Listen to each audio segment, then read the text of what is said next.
रात में लेटे हुए मैं एक गज़ल के बारे में सोच रहा था। किसी नज़र को तेरा इंतज़ार आज भी है। गज़ल को याद करते करते अचानक मुझे इसके गायक भूपिंदर सिंह जी की याद आई और फिर जैसे ही मैंने भूपिंदर जी के बारे में सोचा तो उनकी एक और गज़ल दिल ढूंढता है फिर वही फुर्सत की रात दिन, वो भी याद आई। तो मैंने रात को मोबाइल उठाया और उनकी कुछ गज़लें सुनी। दिल ढूंढता है फिर वही फुर्सत के रात दिन। सुबह जब मैं जागा तो अचानक उनके निधन की खबर सुनी। मुझे विश्वास ही नहीं हुआ। ये बहुत शॉकिंग था कि रात को मैं जिस गायक की गज़लें सुन रहा था, जिनको याद कर रहा था, उस सुबह पता चला वो हमारे बीच नहीं रहे। यह एक्सेप्ट कर पाना मेरे लिए आसान नहीं था। फिर कई बार मैंने गूगल और यूट्यूब पर जाकर देखा, तब जाकर यकीन हुआ कि एक दिग्गज गायक भूपिंदर सिंह जी का मुंबई में निधन हो गया है। भूपिंदर सिंह जी को उनकी भारी आवाज़ के लिए जाना जाता था। उन्होंने बॉलीवुड के कई गानों को अपनी आवाज़ दी थी। उनके निधन के बारे में जानकारी देते हुए उनकी पत्नी मिताली ने कहा कि वह कुछ समय से कई स्वास्थ्य समस्याओं से जूझ रहे थे। जानकारी सामने आई है कि करीबी लोगों की मौजूदगी में भूपिंदर सिंह जी का अंतिम संस्कार रात में ही कर दिया गया।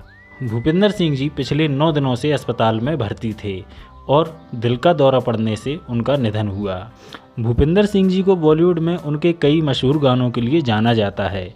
उन्होंने मौसम, सत्ते पे सत्ता, आहिस्ता आहिस्ता, हकीकत, दूरियां और कई अन्य फिल्मों के गानों में अपनी आवाज़ दी है। अगर उनके कुछ प्रसिद्ध गीतों की बात करें तो 2 तो मैं पहले ही बता चुका हूँ।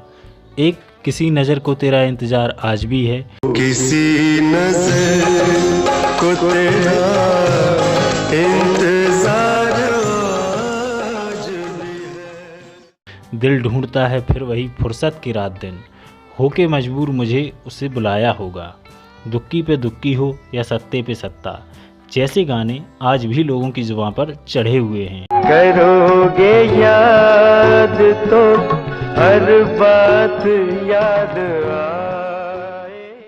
भूपिंदर सिंह जी एक मशहूर भारतीय संगीतकार और मुख्य रूप से एक गज़ल गायक थे। उन्होंने बचपन में अपने पिता से गिटार बजाना सीखा था। दिल्ली आने के बाद उन्होंने ऑल इंडिया रेडियो में एक गायक और गिटार वादक के रूप में काम किया।